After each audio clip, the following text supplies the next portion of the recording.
Now, Dad, good afternoon. We're in Ysgol Llechyfedach today. I have with me the Bronze Young Ambassadors. So guys, would you like to tell me more about what you do as a young ambassador within the school? Yeah, no problem. We do 2 to 3 sessions every week and it's going really well. What do you do within your sessions? So why do you do these sessions? To improve their mental skills, their teamwork and their ethical physicality learning. Good. You said mental skills. What other types of skills do we like them to improve? We want them Physical skills such as? running, bouncing, throwing, rolling. Fantastic. And what kind of sports do you play within the sessions?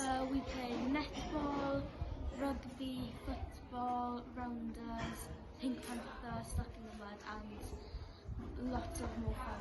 Lots of different activities there. Do you enjoy being a young ambassador? Yeah. What do you enjoy the most? Helping children,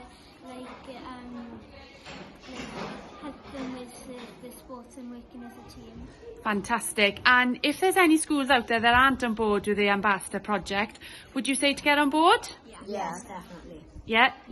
Why? Because it's just fun to help the children. And also helps us, our leadership. Fantastic. Well, diolch yn fawr. Thank you very much. Keep up the good work. Thank you. Thank you. Bye. Ta-ra. Bye.